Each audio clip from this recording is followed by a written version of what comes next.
Friends, ఈరోజు recipe ఏమిటంటే జోహిద్ ఛానల్లో చికెన్ కుర్మా హెల్తీగా ఎలా చేయడమో ఈరోజు రెసిపీలో చూసేద్దాం రండి. చికెన్ కుర్మాకి కావాల్సిన పదార్థాలు మనం చూసేద్దాం. కరివేపాకు, అల్లం పేస్ట్, టమాటో, కొత్తిమీర, ఎర్రగడ్డలు. ఇది మిక్సీ జార్కి వేసుకొని పేస్ట్ చేసుకుందాం. చికెన్ ముందుగా ప్యాన్కి చికెన్ అనేది కొవ్వు వెళ్ళేంత వరకు బాగా డ్రై అయ్యేంత వరకు వేయించుకోవాలి పెనుములో. ఈ చికెన్లోకి పసుపు కొద్దిగా వేసి బాగా దీంట్లో ఉండే కొవ్వు పోయేంత వరకు పెనుములో వేయించుకోవాలి.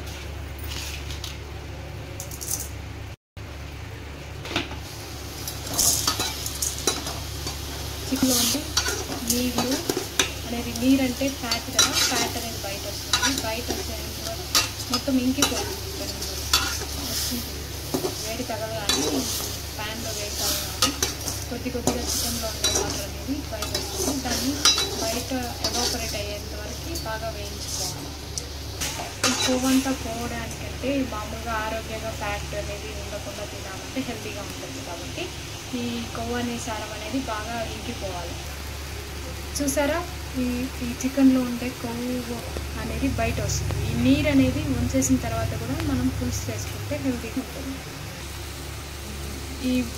ఈ చికెన్లో చాలామందికి ఏమనిపిస్తుంది అంటే గుండెకాయలు అనేది రాతి గుండెకాయ అనేది ఎక్కువగా ఉంది కదా, అందుకు అంటే మా ఇంట్లో వాళ్ళు చాలా ఇష్టపడి తింటారు. చిల్డ్రన్స్ అనేది కూడా, పిల్లలు కూడా ఇష్టపడి మెత్తగా ఉండడం వల్ల ఈజీగా తినేయాలి కాబట్టి మా ఇంట్లో ఇది ఎక్కువగా తెచ్చుకుంటారు.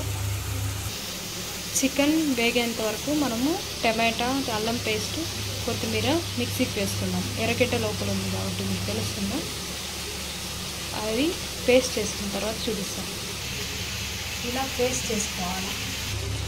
చూసారా, కొవ్వు అనేది కొద్దిగా ఇమిరిపోయింది. ఇప్పుడు ధనియాల పొడి, మిరప్పొడి వేసుకుందాం. ఫస్ట్గా మిరప్పొడి, ధనియాల పొడి వేసుకొని ఒకసారి కలబెట్టుకుందాం.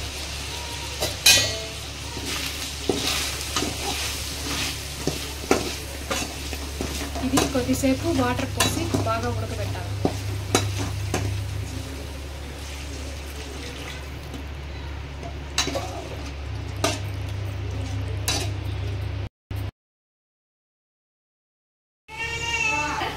చూడండి, చికెన్ బాగా ఉడుకుతుంది నీళ్ళల్లో. చూడండి, ఆ మసాలాలో ఉడికిన తర్వాత ఇవ్వాలి. దీన్ని ఒక బౌల్లో తీసుకున్నాం. ఒక బౌల్లో తీసుకున్న తర్వాత ఈ పులుసు అనేది తిరగబోసేదానికి మీకు చెప్తాను. కూర అనేది పక్కకు తీసుకున్న తర్వాత అదే ప్యాన్ పెట్టి ఆయిల్ పోసుకొని ఆవాలు వేసుకొని కొద్దిగా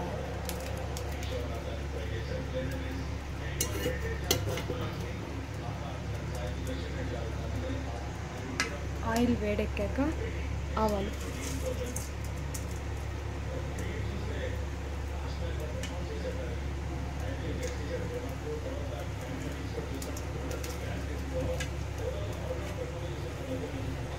వేడెక్కాక అంటే కాలుతుంది కదా, చిట్టపట్ట సౌండ్ వచ్చిన తర్వాత కరివేపాకు కొద్దిగా,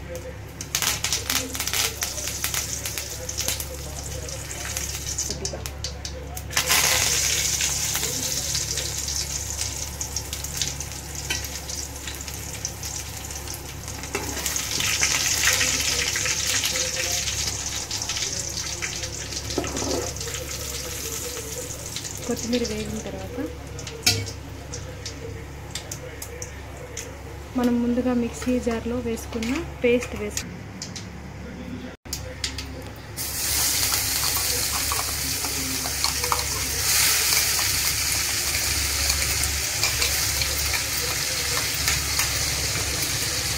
వేసిన తర్వాత బాగా వేసుకోవాలి. ఇది అనేది పచ్చి వాసన పోయేంత వరకు బాగా వేసుకోవాలి. వేగిన తర్వాత చికెన్ వేసుకున్నాం. దాంట్లో 10 నిమిషాల పాటు బాగా పచ్చి వాసన పోయేంత వరకు బాగా స్టవ్ కొద్దిగా పెంచుకొని వేసుకున్నాం. బాగా వేయించుకున్న తర్వాత చికెన్ వేసుకొని బాగా వేయించుకోవాలి. చూసారా, పచ్చి వాసన పోయేంత వరకు బాగా వేగిపోయింది.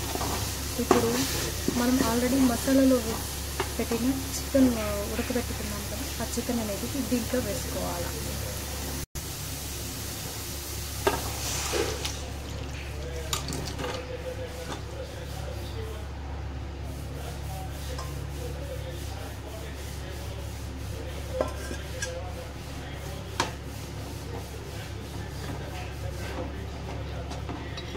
ఈ మసాలాలో అనేది బాగా కలబెట్టి బాగా ఉడకనియాలి. ఈ మసాలాలు చికెన్ కలిపి బాగా పట్టాలి. ఈ మసాలా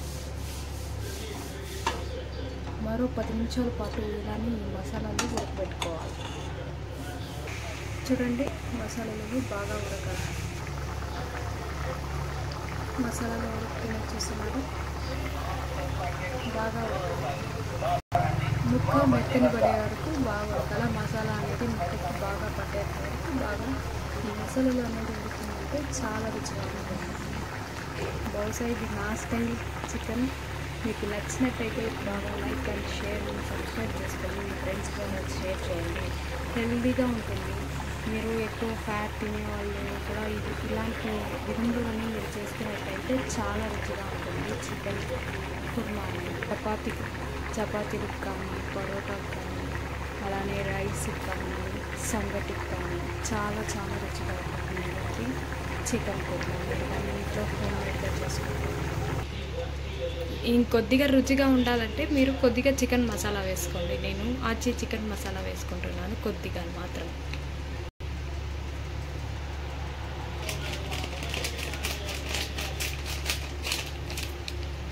ఇప్పుడు కొత్తిమీర వేసుకొని ఎంతో రుచికరమైన చికెన్ కుర్మా సర్వ్ చేసుకుంటే రెడీ అయిపోతుంది.